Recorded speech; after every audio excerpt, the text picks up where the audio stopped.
Aquel invierno, toda España fue testigo de un joven rey que lloraba hasta quedar sin voz junto al cuerpo de la esposa con la que solo había vivido 87 días. Solo un instante fugaz, pero ese instante se convirtió en la cicatriz más hermosa y más dolorosa de la historia real. Y hoy, estás a punto de escuchar esa historia. Madrid, finales del siglo XIX. El viento azotaba las calles empedradas, dejando en el aire un frío punzante, como si aquel lugar acabara de perder algo importante. La niebla se espesaba ante las puertas del Palacio Real, envolviendo sus columnas antiguas como un enorme velo de luto. A lo lejos, las campanas de la iglesia resonaban en largos tañidos, pesados, fríos y descendentes como un anuncio de muerte. Entre el blanco de la niebla y el gris del cielo invernal, una figura joven permanecía inmóvil. Alfonso XII, el joven rey de España, no se parecía en nada a un monarca majestuoso en ese momento. Estaba allí, con la cabeza gacha y los hombros vencidos. En su mano sostenía un pañuelo bordado con las letras MM, puntadas que un día fueron intensas y ahora estaban desvaídas, como la persona a la que habían pertenecido. Su mano temblaba ligeramente al acariciar aquel hilo desgastado, como si lo apretara un poco más, ella pudiera regresar. Pero lo único que volvía a él eran los recuerdos. Una risa suave en el jardín de naranjos de Sevilla. El baile en el que los ojos de ella hicieron que el tiempo se detuviera. El día de la boda, el día en que él creyó haber vencido al reino entero, al destino entero.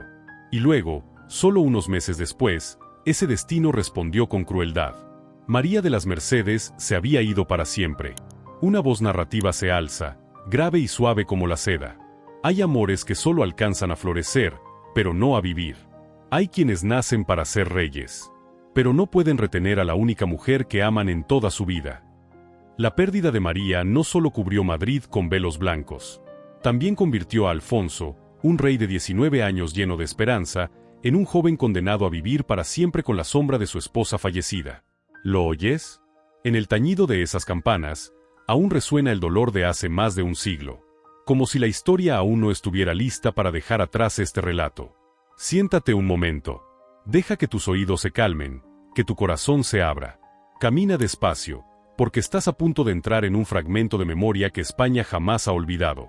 Si alguna vez has amado una historia donde el corazón se atreve a desafiar incluso al trono, si alguna vez has creído que el amor puede superar rumores, poder, cálculos políticos, si alguna vez has perdido a alguien demasiado pronto, entonces esta historia te tocará de un modo muy particular. No necesitas suscribirte ni hacer nada. Solo quédate aquí y acompáñame por estas páginas dolorosas pero hermosamente desgarradoras. Porque justo en este instante, estás a punto de oír sobre el amor más breve, pero más persistente, que tuvo un rey. Un amor que comenzó con las flores de azahar de Sevilla y terminó con las campanas fúnebres de un Madrid helado hasta el alma. Abramos esa puerta.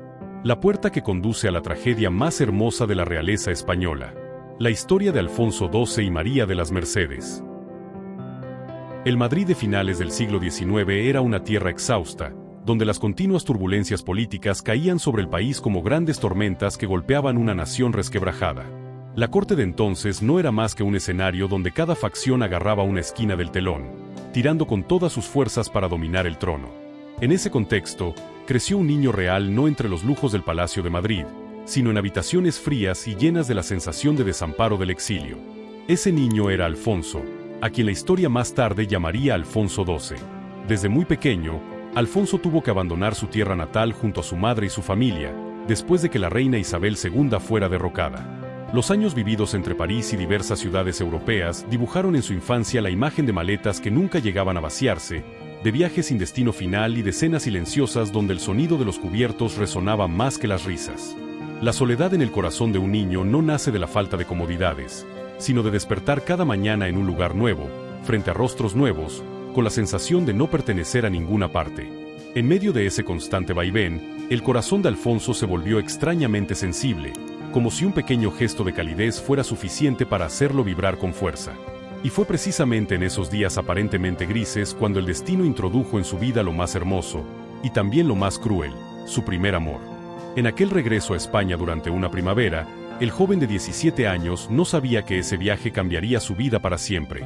Sevilla recibió a Alfonso con el calor amable del sur. Los naranjos estaban en flor por todas las calles empedradas, desprendiendo un perfume dulce que hacía sentir que la primavera abrazaba a quien la respiraba. La ciudad brillaba en días de fiesta, con guitarras que sonaban sin descanso y pasos que se mezclaban como una melodía interminable. La familia de Alfonso fue invitada a un baile en la residencia de los Borbón dos Sicilias, y el muchacho tuvo que ponerse su traje de gala aún sin entusiasmo. Pero en ese mismo instante, su destino dio un giro silencioso.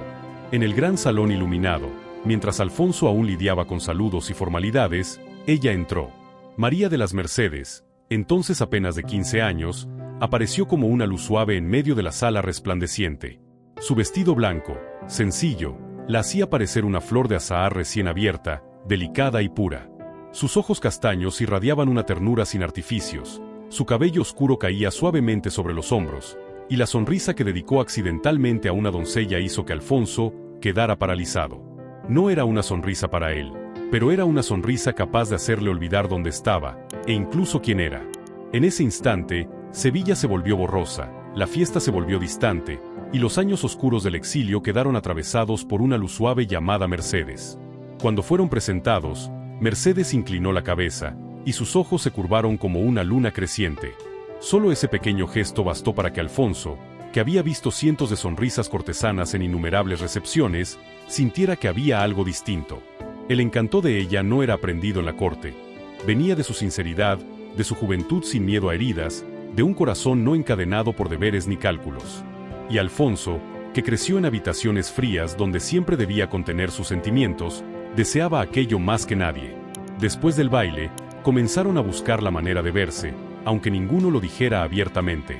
En una Sevilla llena de viento y sol, entre las calles de piedra que conducían a jardines de naranjos blancos, caminaban juntos en silencio. Bajo la sombra de los naranjos que se mecían suavemente, Mercedes le hablaba de sus pequeños sueños: tocar la guitarra con destreza, cabalgar por los campos dorados bajo el sol de Andalucía, y lo más importante, amar a alguien no por su corona. Alfonso escuchaba y se le encogía el alma. Miraba los pétalos blancos caer sobre el cabello de ella, y pensaba que si alguien merecía ser amado sin condiciones, era esa muchacha que tenía enfrente. Por su parte, Alfonso le contaba sobre sus años de exilio, pero no con un tono lastimero. Hablaba como quien retira, lentamente, el polvo de la soledad de su corazón, suave, despacio, con cierta timidez. Mercedes escuchaba sin interrumpir. Cuando él mencionó las noches interminables en Francia, donde solo conversaba con el sonido de la lluvia en el cristal, ella no rió ni ofreció consuelos vacíos. Solo puso su pequeña mano sobre la de él, un toque leve como un susurro: ya no está solo. Y así, su amor creció como las flores de azahar, sin ruido, sin ostentación, pero con una fragancia pura que hacía olvidar que afuera existía un mundo lleno de cálculos. Se escribían cartas sencillas, donde cada línea era como un latido joven. «Hoy en Sevilla hay sol», escribió Mercedes, «como el día en que te fuiste». Y Alfonso respondió: «Si existe otra vida, deseo nacer en Sevilla, en el día en que florecen los naranjos, para asegurarme de encontrarte». Era su primer amor, y también el último que Alfonso entregaría sin reservas. Pero no sabían que esos paseos entre naranjos eran una cuenta regresiva, porque la corte, con su frialdad de hierro, nunca permitiría que un amor tan hermoso durara demasiado. Y el destino, experto en cortar lo bello, ya había puesto su mano sobre su historia. El amor de Alfonso y Mercedes creció como ramilletes de flores de azahar blancas en Sevilla, inocente y tranquilo hasta tal punto que ambos olvidaron que el mundo al que pertenecían no aceptaba esa libertad. Pero entonces, como una ráfaga de aire frío que irrumpe de pronto en pleno día de primavera, los rumores comenzaron a colarse por los pasillos del Palacio de Madrid, donde cada paso resonaba con el metal del poder y cada aliento llevaba consigo cálculos y estrategias. El nombre de Mercedes empezó a pronunciarse con cierta prohibición en las voces de los nobles, como si ella fuese un error capaz de destruir los planes que habían trazado durante años. La noticia del romance entre los dos adolescentes llegó rápidamente a oídos de la reina Isabel II, madre de Alfonso y también la persona con mayor influencia en las decisiones políticas de la familia real. Isabel II no era una madre sin corazón, pero sí era una soberana que había sido destronada, que había probado el sabor amargo de la derrota del trono, que sabía muy bien lo que era perderlo todo por una sola decisión equivocada. Para ella, la corona no era un símbolo bello, era la carga de un país tambaleante y una herida nunca cicatrizada. Sabía que su hijo necesitaba un matrimonio con valor político, una alianza lo suficientemente fuerte como para consolidar una dinastía Borbón ya de por sí tambaleante. Y la familia de Mercedes, aunque noble, no tenía el peso suficiente para aportar eso. A ojos de Isabel, el amor de Alfonso no era una historia romántica de juventud, sino una amenaza para el futuro de la dinastía. El día en que mandó llamar a Alfonso, el cielo de Madrid estaba gris, como si presagiara algo funesto. En una sala llena de retratos de antepasados, Isabel miró a su hijo con unos ojos a la vez suaves por el cariño y afilados por la preocupación. «Hijo mío», dijo con voz pesada, «los sentimientos que tienes por Mercedes no pueden continuar». Aquella frase cayó como una cuchilla helada. Alfonso permaneció inmóvil, pero sus manos se cerraron con tanta fuerza que los nudillos se le pusieron blancos. Había tenido miedo a la oscuridad, a los años de exilio, al aislamiento, pero jamás imaginó que llegaría a temer escuchar algo así de labios de su madre. Isabel no gritó. Se limitó a analizar, explicar y desplegar una serie de argumentos políticos. Era necesario aliarse con Inglaterra, con Austria, con alguna casa poderosa de Europa. Una verdadera princesa, no una muchacha de 15 años con un corazón puro y un apellido que no bastaba para cambiar la situación del país. Hablaba con la voz de alguien que ya ha sufrido, y precisamente por eso Alfonso sintió su corazón aún más pesado. Pero él intentó mantenerse sereno. «Madre», dijo con la voz ronca, como desgarrada por el viento del invierno, «Mercedes no es una elección política. Es la mujer a quien amo». Isabel cerró los ojos un segundo, como si esas palabras le dolieran más de lo que estaba dispuesta a admitir. Pero aún así negó con la cabeza. Si la oposición de la reina fue la primera cuchillada, el desprecio de los nobles de Madrid fueron cortes sucesivos, más profundos y más fríos. En las reuniones de la corte, los consejeros se susurraban que Alfonso era demasiado joven, demasiado sentimental, demasiado fácil de encandilar por una muchacha. Mencionaban a candidatas más perfectas, princesas de grandes casas europeas, capaces de aportar tropas, dinero, apoyo internacional. Hablaban con un tono de superioridad, como si el amor fuera un error ridículo que un rey jamás debía permitirse. Y así, la presión sobre Alfonso no cayó como un golpe brusco, sino como una hemorragia lenta. La corte no lo veía como a un joven enamorado, sino como a una pieza que debía moverse al lugar correcto. Le repetían que el país lo necesitaba, que el pueblo depositaba sus esperanzas en él, que no podía anteponer su corazón al reino. En aquellos días, Alfonso solía caminar por los largos pasillos del palacio, con el corazón encogido cada vez que pensaba en Mercedes. Cada uno de sus pasos parecía resonar con la palabra deber, pesada, fría, sin alma. Había creído que el amor que compartían, puro como las flores de azahar de Sevilla, sería lo bastante fuerte como para superar cualquier barrera. Pero cuanto más pasaba el tiempo, más sentía que él y Mercedes se encontraban en extremos opuestos de un largo camino dividido por muros invisibles levantados con poder y expectativas. En las cartas que le enviaba, Alfonso nunca contaba toda la verdad. Solo hablaba de la añoranza, de las noches en vela cuando el viento de Madrid soplaba más frío que de costumbre, de cómo su corazón pronunciaba el nombre de ella cada vez que cerraba los ojos. Mercedes tampoco se atrevía a preguntar demasiado. Entendía. Con la intuición de un corazón enamorado, sabía que ella era como un pétalo frágil que los vientos de la política trataban de arrancar.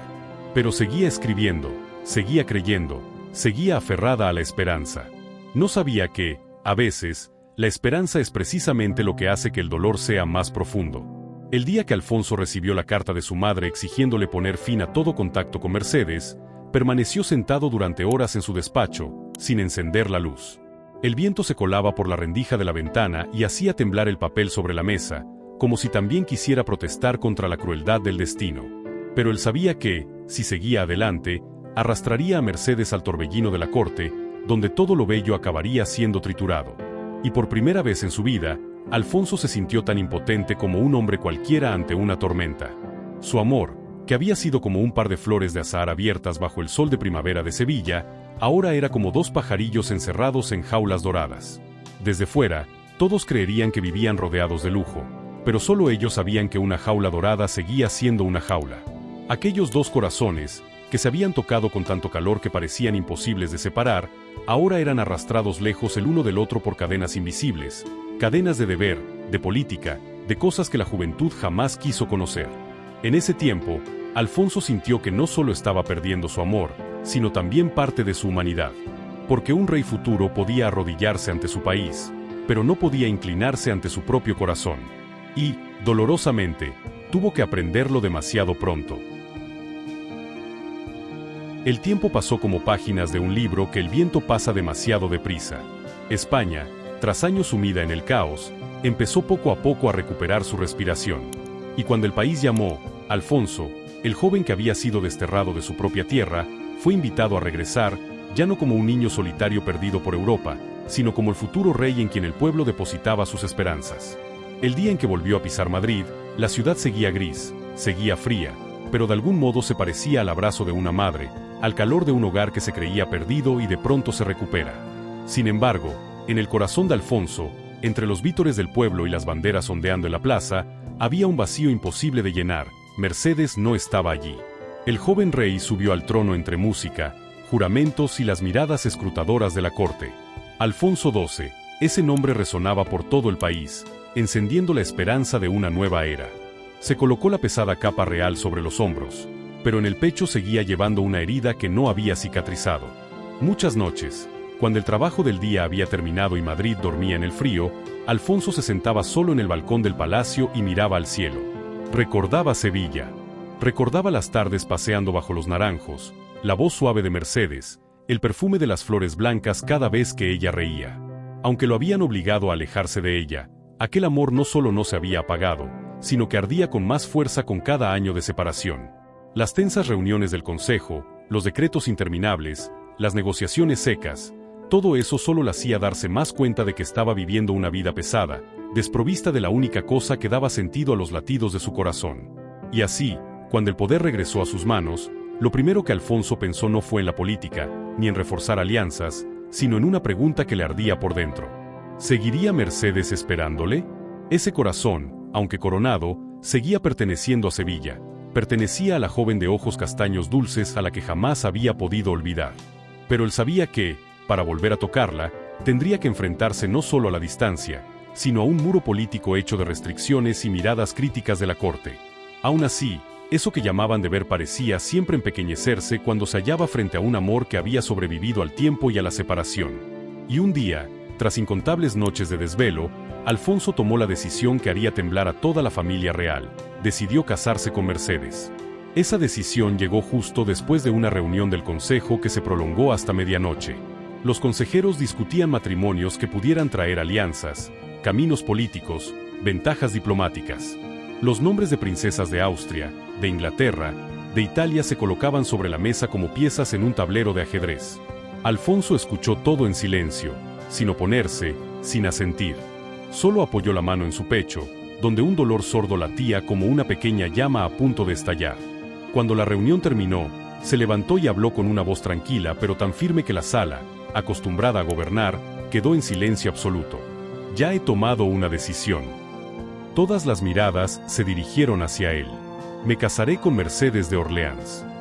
El silencio después de esa frase fue tan largo que casi se podía oír el latido de cada corazón. Algunos consejeros palidecieron, ciertos nobles soltaron el aire de golpe, y quienes se oponían abiertamente buscaron apresuradamente argumentos para detenerlo. Pero Alfonso, por primera vez en su vida, ya no temía la mirada de la corte. Era rey, no para convertirse en su peón, sino para vivir sin arrepentirse. Cuando la noticia se extendió por la familia real, Isabel II miró a su hijo con una mezcla de sorpresa y resignación. Sabía que había madurado, hasta el punto de que nadie sería capaz de apartarlo de su decisión. Y, en un rincón profundo de su corazón de madre, quizá comprendía que un amor cuidado durante tantos años no podía desvanecerse solo por deberes y presiones políticas. Entonces, como si una puerta del destino volviera a abrirse, Alfonso escribió a Mercedes. Ella lloró al leer sus palabras. No por debilidad, sino porque la felicidad la golpeó de pronto como un fuerte viento tras días en que creía que el destino la había olvidado. Su espera, el silencio de aquellos meses de separación, todo se convirtió de repente en una verdad dulce hasta el punto de parecer un sueño. Nadie, ni siquiera Mercedes, podía creer que un rey joven se atreviera a desafiar a toda la corte solo para casarse con la mujer que amaba. Pero Alfonso lo hizo. Fue una de las decisiones más audaces de la historia de la monarquía española. La boda se preparó con rapidez, y Madrid pareció transformarse en esos días previos. Cintas blancas adornaban las grandes avenidas, coronas de azahar traídas desde Sevilla decoraban la iglesia de Atocha. La gente murmuraba que nunca habían visto a un rey amar con tanta intensidad. Estaban emocionados no solo por una boda real, sino porque, por primera vez en muchas décadas, el monarca elegía el amor en lugar de la política. La boda tuvo lugar en una mañana luminosa, cuando el sol de Madrid bañaba la ciudad con una luz dorada y suave, como miel derramada. La iglesia estaba llena, las guitarras españolas tocaban melodías suaves que hacían que todo pareciera un sueño hermoso. Cuando Mercedes apareció en la puerta, el lugar entero pareció contener el aliento. Apenas tenía 17 años, vestida con un traje de novia blanco e impecable, bordado con pequeñas flores de azahar que evocaban el jardín sevillano donde había comenzado su amor. Alfonso permanecía ante el altar, mirándola avanzar por el pasillo, con una emoción tan intensa que ninguna victoria política ni ningún título real podrían igualar. Era felicidad pura, sin el polvo del poder, sin el tinte de los cálculos, el único momento de su vida en el que sintió que vivía para sí mismo.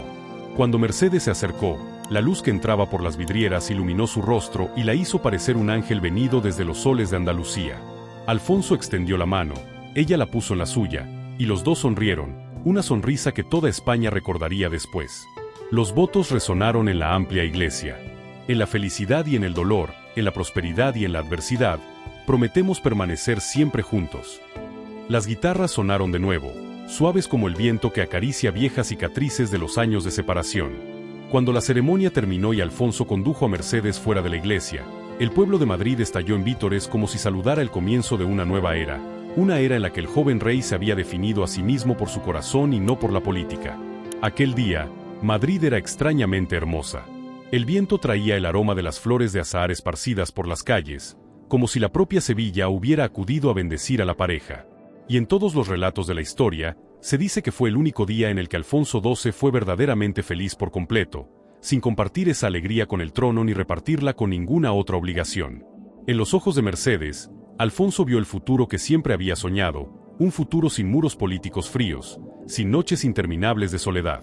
Creyó que, al fin, el amor había vencido, que el destino, por duro que hubiese sido, había cedido un paso para permitirles estar juntos. Pero la vida, como siempre, guarda silencio ante las esperanzas más hermosas.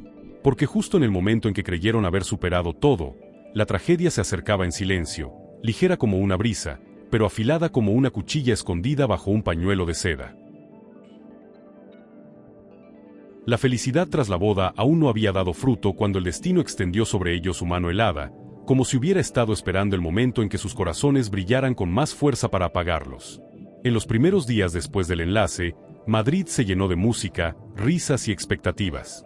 Alfonso y Mercedes aparecían ante el pueblo como dos piezas perfectas de un cuadro que todo un país había soñado contemplar, un rey joven y entregado, una reina dulce y delicada, ambos resplandecientes como si la primavera estuviera llamando a las puertas del palacio. Sin embargo, mientras el pueblo seguía celebrando, la joven reina empezó a sentirse mal. Al principio, solo eran algunas décimas de fiebre, un poco de frío en los huesos, un mareo fugaz cada vez que se levantaba. Cosas fáciles de pasar por alto en el ritmo agitado de la vida de la corte, pero no para Alfonso. Un solo frunce de ceño de ella bastaba para que él perdiera la calma. Pero Mercedes siguió intentando ocultarlo, sonreír, mostrarse fuerte, como si temiera que su debilidad pudiera estropear la felicidad apenas nacida en el corazón de Alfonso. Pensaba que solo se trataba del cansancio tras los largos días de festejos de la boda. Pero la fiebre volvió, y luego se hizo más intensa, hasta que una doncella, horrorizada, descubrió que los labios de Mercedes estaban tan pálidos como un pétalo de flor de azahar caído en una noche fría. Entonces ya era demasiado tarde para negarlo. El rumor se extendió por todo el palacio. La reina sufría fiebre tifoidea, una enfermedad cruel que ya había arrebatado muchas vidas, sobre todo las de los más jóvenes. La habitación de Mercedes se llenó del olor a hierbas medicinales, ese aroma áspero de ungüentos y el calor de los inciensos encendidos para ahuyentar los gérmenes, creando una atmósfera que parecía aferrarse desesperadamente a una vida frágil. Las cortinas blancas se bajaron, la luz del sol se redujo a finas franjas amarillas que se filtraban por la rendija de la ventana, cayendo sobre el rostro de Mercedes, un rostro cada día más pálido. Durante aquellos días, Alfonso prácticamente desapareció de la vida política. Las reuniones se aplazaron, los decretos quedaron apilados sobre la mesa, el polvo acumulándose en los bordes de hojas cuya tinta apenas se había secado. El rey joven dedicó todo su tiempo a la cama de su esposa enferma. Cada vez que entraba en la habitación, su rostro mostraba una nueva marca de agotamiento, como si cada segundo que pasaba le arrancara un pedazo de alma. Alfonso se sentaba junto a la cama, estrechando la mano pequeña de Mercedes, ahora más fría que cuando gozaba de salud. Sus manos habían sido suaves como pétalos de azahar, tan cálidas que con solo tocarlas cualquier tormenta dentro de él desaparecía. Pero ahora, en esas manos temblorosas de la muchacha, solo quedaba un calor tenue, como la llama de una vela a punto de extinguirse. Mercedes solía abrir los ojos, mirarlo y sonreír, una sonrisa tan débil que parecía que un soplo de viento bastaría para llevársela. «Estoy bien», susurraba. Pero Alfonso conocía la verdad. Y cuando ella dormía, él la miraba con los ojos llenos de una desesperación que un rey jamás podía mostrar ante su pueblo. Pero allí, en esa habitación blanca, Alfonso no era rey. Era solo un muchacho de 19 años viendo cómo la enfermedad le arrebataba poco a poco al amor de su vida. En las largas noches, mientras la luz temblorosa de las velas iluminaba el rostro de Mercedes, Alfonso solía quedarse solo, sujetando su mano y susurrando palabras que solo las paredes y el viento escuchaban. «Puedo firmar decretos para salvar un reino entero», decía entre sollozos ahogados, «pero no puedo firmar uno solo para que tú te quedes a mi lado». Tras tantos años inmerso en la política, nunca había sentido la impotencia tan cerca. El trono bajo sus pies le parecía de repente absurdo. Porque ¿de qué servía un trono si no podía salvar un corazón? ¿Un alma? ¿Una mujer? Día tras día, la enfermedad de Mercedes empeoraba. Comenzó a respirar con dificultad, y cada bocanada de aire era como una puñalada en el pecho de Alfonso. De vez en cuando ella despertaba, e intentaba todavía dibujar una sonrisa frágil. «No te preocupes», decía con voz ronca, «solo estoy un poco cansada». Pero sus ojos la traicionaban. Se habían hundido, cargados de tristeza, con la mirada de alguien que ya ha visto la puerta entre la vida y la muerte. Los médicos, a pesar de sus esfuerzos, no podían hacer nada.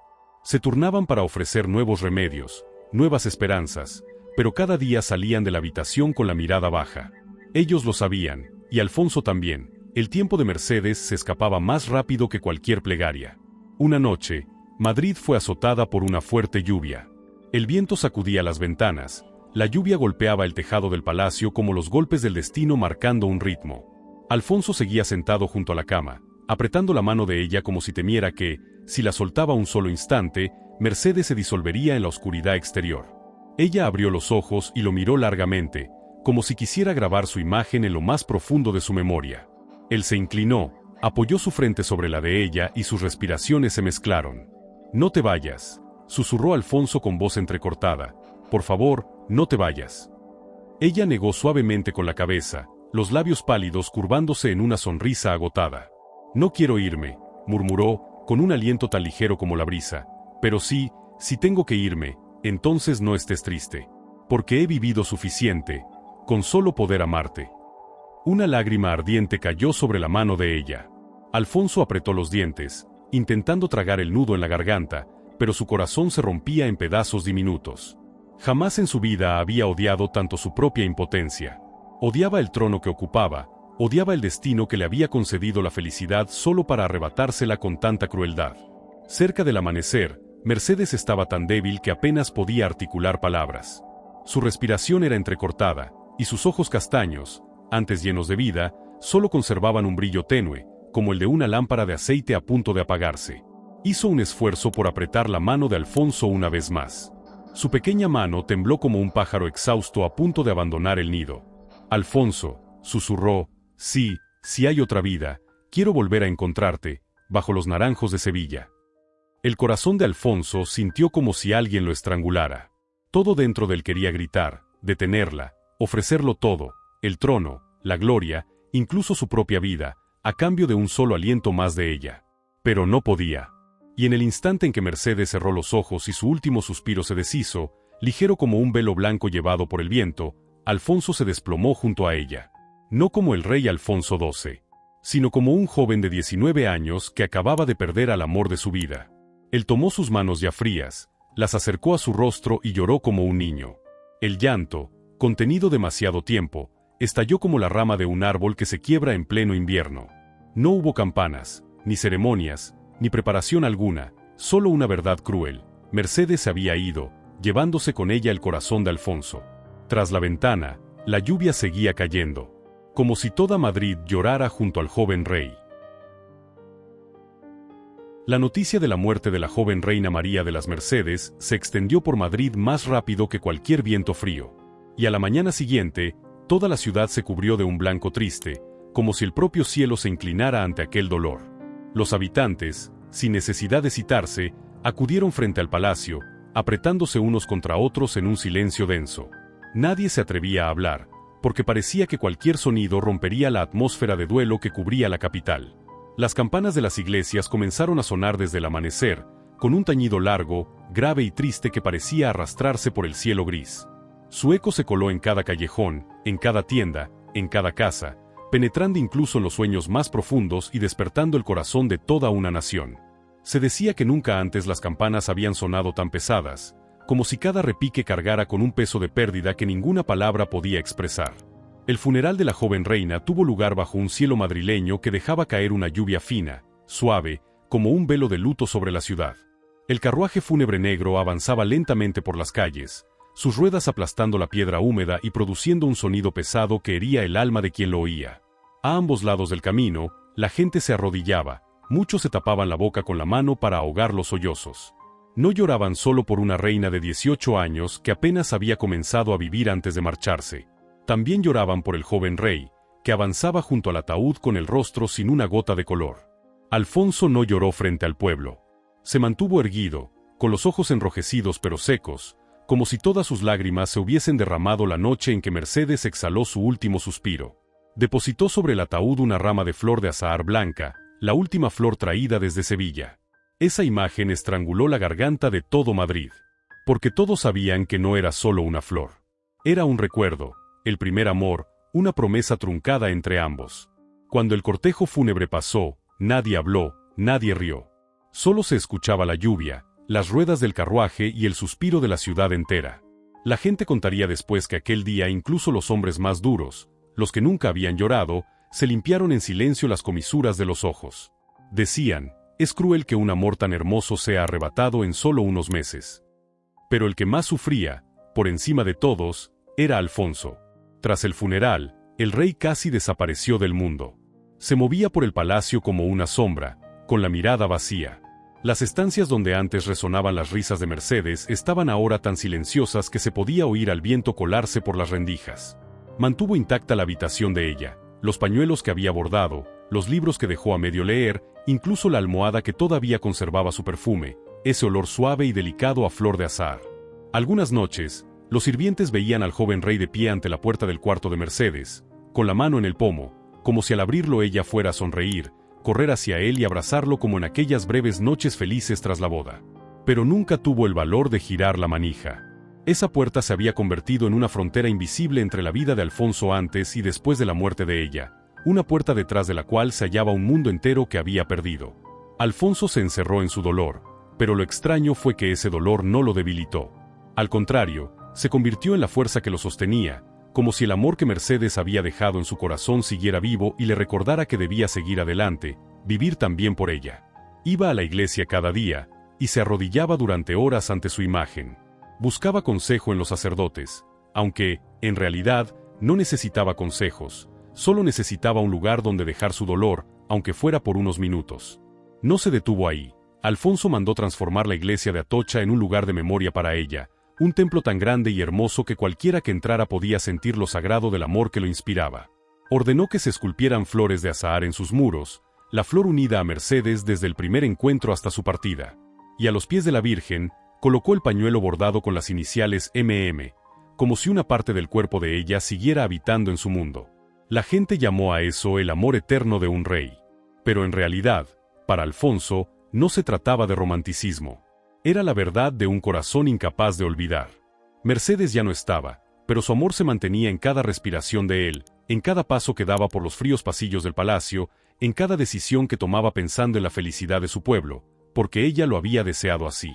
Muchas noches, Alfonso volvía a sentarse solo en el balcón del palacio, mirando hacia el sur, hacia Sevilla. El viento le movía el cabello, y en su memoria parecía traer de vuelta el aroma de las flores de azahar. C'est Rabat le Sojo, issu sur Rabat. Si hay otra vida, iré a buscarte. Esa fue su última promesa. No en voz alta, no con juramentos solemnes, solo en palabras susurradas por un muchacho tan herido que apenas tenía fuerzas para hablarle a la oscuridad. Y así, en esos días de soledad, Alfonso comprendió que hay amores que, aunque solo vivan unos meses, duelen para toda la vida. Fue feliz junto a ella durante 87 días.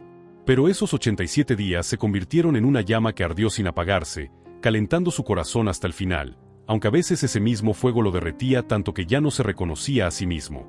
La historia registraría después muchas cosas sobre Alfonso XII, sus reformas, su dedicación al país, su firmeza ante las dificultades. Pero entre esas líneas de tinta política, hay algo en lo que todos coinciden. El amor que sentía por Mercedes fue lo más hermoso que el trono de España haya presenciado jamás. Y también fue su mayor dolor. Porque el destino, como un artista cruel, parece disfrutar destruyendo las cosas más bellas. La historia de Alfonso XII y María de las Mercedes, llegada a este punto, seguramente haya dejado en ti un silencio, parecido al que cayó sobre Madrid el día en que ella se fue. No es solo el relato de un amor truncado por la muerte, sino un recordatorio de que, a veces, las cosas más bellas solo pasan un instante por nuestra vida, pero su eco permanece para siempre. Si has llegado conmigo hasta estas últimas líneas, quizá tu corazón haya rozado el dolor que aquel joven rey llevó consigo hasta el final. Y si esta historia te ha hecho respirar un poco más lento, pensar en alguien, recordar un amor inconcluso, entonces quizá su amor aún no ha sido enterrado por la historia. Si esta historia te ha tocado aunque sea un poco, déjame alguna pequeña señal, para que sepa que el amor de Alfonso y Mercedes sigue siendo recordado, que aún vive en algún corazón de hoy. Gracias por escuchar hasta el final.